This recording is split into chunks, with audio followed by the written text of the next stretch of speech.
Hey everybody, welcome back. It's Christmas Eve, so if you're anything like me, you are cramming in all of your last minute gifts. So I wanted to show you guys how to make this pattern. It is the easiest, simplest quilt you could ever make. And so for this project, we're gonna make a baby size. So let's go ahead and gather your supplies and I'll teach you guys how to whip this up.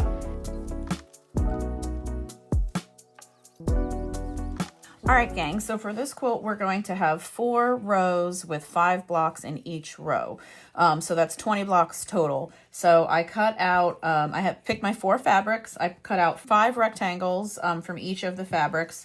You know, you could also pick out 5 fabrics and cut out 4 rectangles from each of the fabrics. However you want to do it is fine. And what we're going to do is we're going to divide those in half into 2 piles of 10. Okay, gang, so here is our 20 squares divided up into 2 piles of 10. And the reason I just call this a reverse rectangle is because we're going to chop both of these piles in half on the diagonal. We're going to slice one in this direction and one in this direction. And that's really important to make sure your blocks line up when we piece the quilt together. So you're going to come in 3 inches from the bottom corner. So 1, 2, 3. And 3 inches from the top corner. So 1, 2, 3. And you're going to make a cut. I have several layers of fabric here, so I'm just going nice and slow so they don't shift. Okay, so here we have our first set. And we have the reverse. Now what we need to do is mix these up and we'll start sewing them together in patches. There's no real rhyme or reason to this, just mixing them up. But just be mindful, you know, if you've used up all your greens or if you used up all your blues or something, you don't want to end up with one more patch to make and realize you only have 2 yellow pieces left. So just as you're going, try to make sure you're getting a good blend of colors. All right, guys, so here's 2 of my pre-cut pieces. I'm just going to line them up on the diagonal, right sides together. And we're going to use a 1/4 inch seam allowance here to stitch them shut. Now I have a 1/4 inch foot on my machine. If your machine doesn't have that, that's okay. You can purchase one of these magnetic ones on Amazon for less than 10 bucks. They're really, really helpful to make sure everything glides through the machine nice and smooth. I'm just being mindful not to let my my pieces shift and slide around too much. I want to get a nice diagonal seam there. There you go. You can see you might have just a little bit of a tip of fabric sticking out over the edge. That's just fine. Just so long as when you open it up, you've got a pretty nice clean rectangle to work with. If it's way off, then you probably want to pull out the stitch and realign and restitch it, just because when we line the rows up, the nicer our rectangles are, the easier the rows are going to go together. So just go ahead and slap your different pieces together until you have all 20 blocks stitched out just like this. All right, guys, so here we have our 2 piles of patches, and all I'm doing is just folding them out here like this and pressing them open, just doing a little quality control, making sure I got my seam nice and neat and that they all, you know, have a pretty good rectangular shape when they're folded out. So I'm just going to go through and do all 20 of these blocks real quick.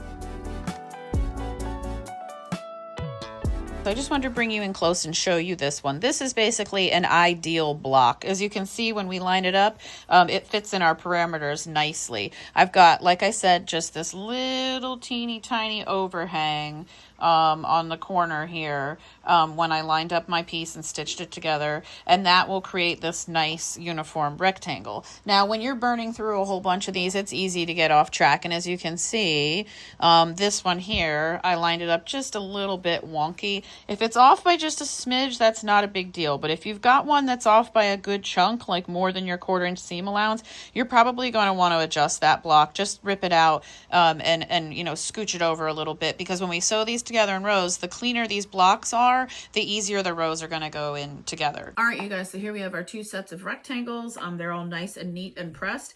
There's one thing I should mention is if you have a focus fabric, like how I have this really beautiful Tula Pink lion print, and you want a little bit more of that than everything else, you can always make a couple extra blocks. That gives you a little bit of wiggle room when you're doing this portion where you start to lay it out. So the way we're going to lay it out is we're going to have 5 blocks in a row, and we're going to have 4 rows. And all you do is you're going to take a block from your stack on the left and then a block from your stack on the right.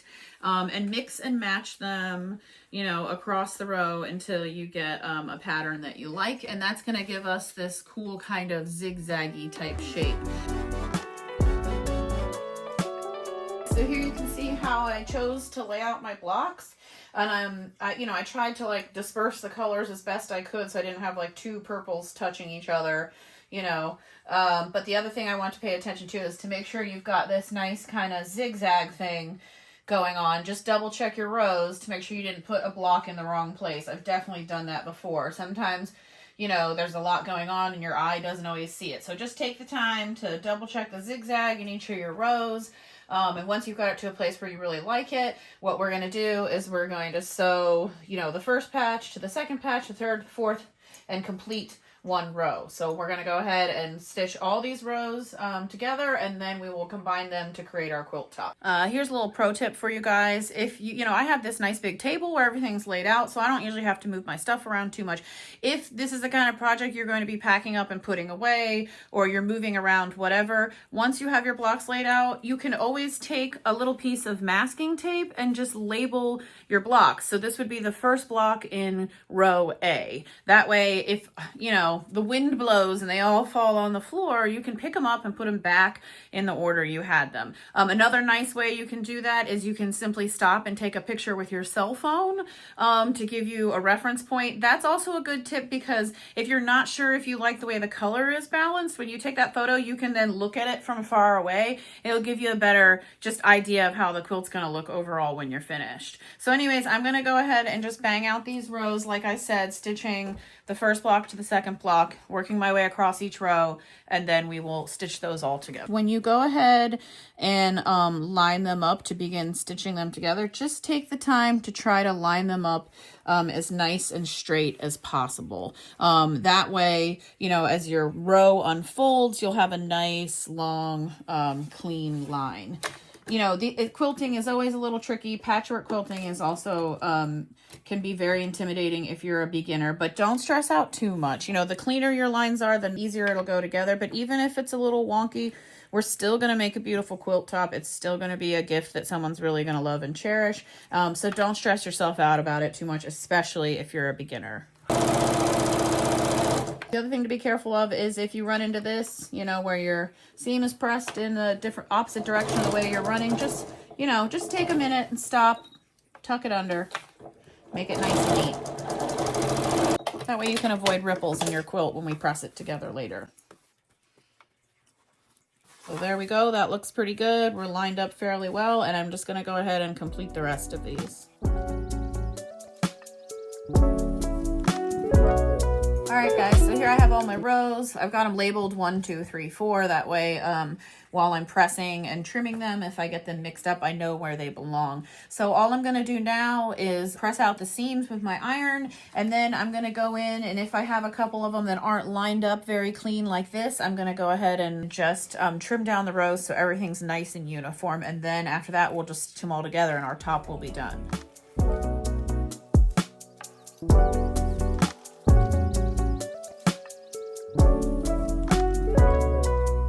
Guys, so I've got my rows pressed out and trimmed down. I only had to trim off about 1/4 of an inch from each one so I get a nice clean line to sew the rows together. So I have row 1 and 2 here and row 3 and 4 here. I'm going to go ahead and stitch them into 2 large blocks, and then we'll take those 2 large blocks and stitch them together to create the whole quilt top. So I just wanted to share something with you, because even though I made a whole point to label my rows, I was not paying attention and I sewed row 3 on upside down. The reason I noticed was when I opened it up, there was 2 of the same color touching, and I had, you know, purposely laid it out so that wouldn't happen. So, you know, if this happens, just be patient. Pick it out with your seam ripper and fix it. You know, I just wanted to show you this because I know sewing can be really intimidating, and even the pros fuck up sometimes, even on a project as easy as this.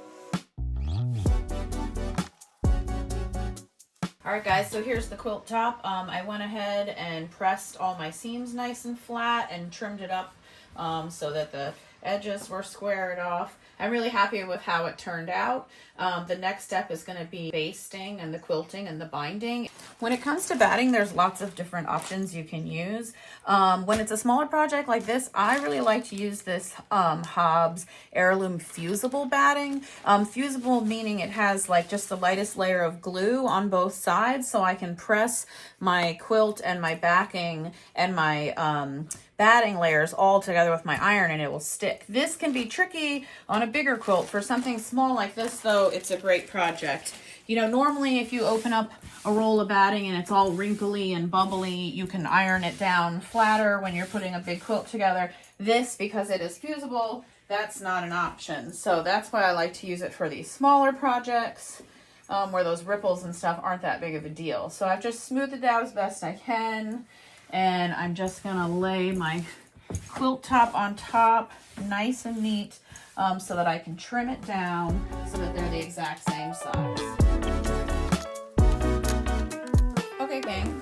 So here I've got my yellow backing fabric. I've got it laid yellow side down, and then I've got my layer of fusible batting in between, and then my quilt top, and I've taken the time to just really try to smooth this out nice and neat as best as I can. And I'm going to start pressing from the center out. I'm not trying to slide my iron around so much as I'm just lifting and pressing. That way I don't shift my layers. You can use regular batting with a spray glue. You can use any number of different methods to, you know, sandwich your 3 layers together. But, you know, when you're working on a small project like this, especially if you're a beginner, I think this fusible batting is really worth giving a try, because when you press it together like this, all of your layers are then stuck down and it makes the quilting process much easier. I know when I first started learning how to quilt, it was very tricky for me to try and quilt my blanket without the layers shifting, especially if you're using just a regular small home sewing machine. So when I use the fusible batting, I really like the fact that everything's just kind of stuck down. It's not going to shift and move, and it makes it much easier for me just to breeze through that quilting process. One of the other reasons that I really love this quilt pattern as well is because the lines are very simple. You can literally just stitch in the ditch, meaning this seam, running a straight stitch across each of your rows and down each of your columns and be done with it. And that's more than enough quilting to hold this blanket together and make it a nice sturdy keepsake. If you wanted to, you could go in and do all the zigzags and everything else, but being that it's Christmas Eve and as usual, I am cramming, I'm not gonna do that. I'm just gonna do the grid and call it a day.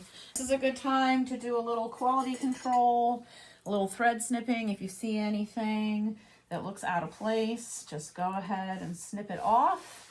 And that looks lovely. All right, so once we have the top stuck down pretty good, we're gonna go ahead and just gently flip it over.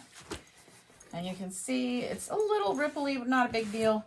We'll smooth that out and press down the back side. Now, as you can see, when I'm ironing the backing, I am actually pressing and smoothing it more so than I did the front. Since this is just one single piece of fabric, I can get away with that. And my front 2 layers are already fused together. So I know I've got everything where I want it, and I can just smooth out some of these ripples.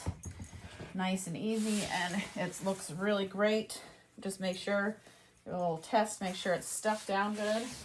And there we go. As you can see, 1 yard of fabric is the perfect backing size for this quilt. It gives us just about a 2-inch border all the way around, which is more or less what we need to do our fold over binding. I'm gonna go ahead and take this to the machine and begin to stitch in the ditch. This would be hard for you guys to see, but I just wanted to point out that I'm actually using 2 different thread colors. My top thread, I'm using a hot pink just because I wanted a little pop of color. But for my bobbin thread, I'm using a pale yellow because I don't really want to see my stitches on the back side of the quilt. And since my backing is yellow, I chose a yellow so that they would blend in. It's also a good time to take a look at your stitch tension. Make sure you're somewhere in the middle, you know, or low to middle. When you begin quilting like this, it can pull a lot of thread through the layers and you don't want it to be uneven. It's also the right time to, if you've been using a 1/4 inch foot, take it off. You can use a basic foot, or you can use, if you're lucky enough to have a walking foot or a quilting foot, that is ideal. Now I sew on a Janome Memory Craft 6600. I've had this machine for almost 20 years now. The reason I purchased it is because it does come with a walking foot or a quilting foot. So if you're in the market for a new machine, definitely consider one that has some extra special things like this one does. You won't regret it. Okay, so like I said, I'm just going to work down my columns and across my rows until I have a nice grid stitched into this quilt to keep it nice and sturdy. And I always say that when you're trying to stitch in the ditch or, you know, quilting like this, you want to be looking down the road, the way you drive a car. You're never looking right at the needle. If you're looking right at the needle, by the time the needle hits the wrong spot, you've gone too far. So I'm always keeping an eye on my seam here and making sure that it's guiding straight into the middle of my presser foot. That way, by the time the needle punches down, it should already be in the correct location. Stitching in the ditch, while seems simple, is actually, you know, a pretty tricky skill to learn because you're trying to go in straight lines. So, you know, be patient with yourself, take your time. I'm the type of person that feels that I sew a little bit straighter when I go a little faster. If I'm going slow, I feel like I tend to wiggle the quilt back and forth a little bit. So this is just something that comes with practice. So be kind to yourself and just take it easy and go with whatever pace feels right for you. Now, if you get to a spot where your columns don't line up perfectly, that's no big deal. Just pick it up, jump over that little smidge to the next section where your column starts in your next row and keep going. All right, guys, I've got all the quilting stitches in, and as you can see, that yellow thread is blended in nicely with the background. So the next thing we're going to do is the binding, and this I think was the trickiest thing for me to learn as a new quilter, and I think this method is definitely the easiest way. So as you can see, like I said, I have a pretty decent, you know, at least a 2-inch border all the way around my quilt with this yard of fabric.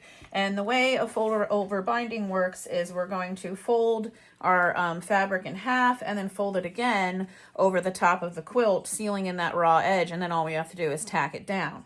Now, however wide you want this band here on the top side of your quilt, you're going to want to trim the outside border twice that width. So if you want this to be 1 inch wide, you're going to trim this 2 inches. If 1/2 inch wide, you're going to trim this to 1 inch. So anyways, I want mine right about in the middle there. So I'm going to trim mine to 1.5 inches all the way around.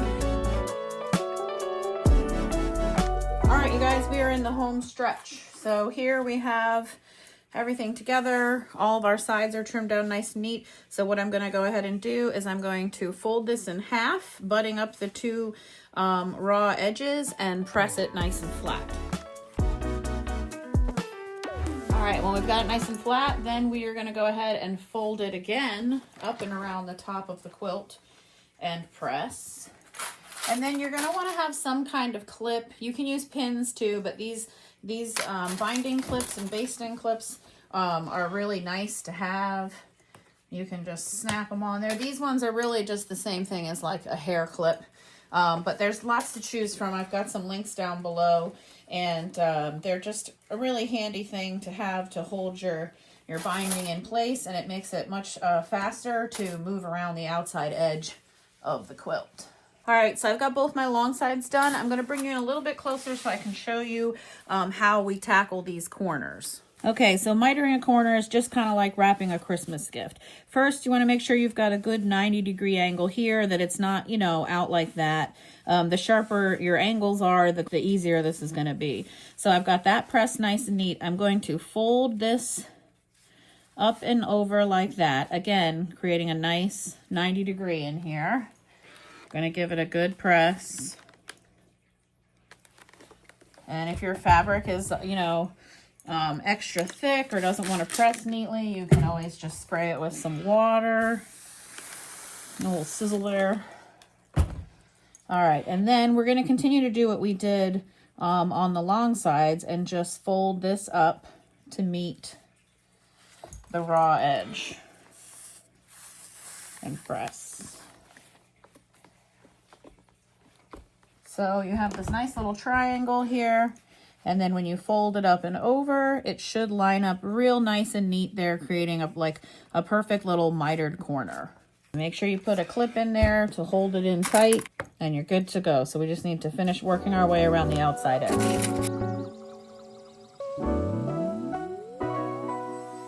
All right, you guys, so this is it. We've made it to the very end. All we have to do is run one clean little stitch around the inside edge of our binding here, just to tack it down, and we'll be finished. I'm gonna start down here in the bottom, and I'm gonna tack down this mitered corner. It's always a good idea to do that. Make sure they don't get snagged and accidentally ripped open.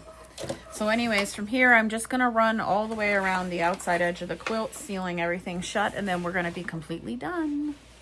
And I should mention that one of the reasons I like to get that nice, you know, hot flat press in there and to also use this thinner batting is it keeps this binding nice and flat as well. If it starts to twist and ripple and bunch up, you may need to stop, lift your needle, and smooth it out a little bit.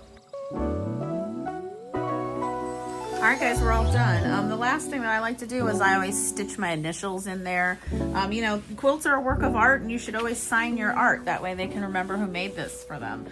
So let's bring the camera out and we'll take a look at this beautiful thing that we've just made. All right, you guys, so here we go. We have the final finished quilt. I really love the way this came out. It looks so nice. And all the colors blend really well together. Please keep in mind that this pattern is totally adaptable. So you could do the exact same process with 20 blocks, but make your blocks way bigger and then end up having a bigger quilt. You know, you could make smaller blocks and do way more rows and have a way more detailed quilt. It's just a really versatile pattern to use for just about any type of mix of fabrics you have. It would make a great scrappy quilt if you're just trying to throw together some old scraps you have so they don't go to waste. But anyways, thank you guys so much for tuning in. I hope you have a wonderful holiday, and hopefully you're done cramming like me. This is done. I can go upstairs, I can drink eggnog and enjoy the rest of my Christmas Eve. So I hope you guys had a great year, and I wish you a happy new year, and thanks so much for tuning in, and I hope to see you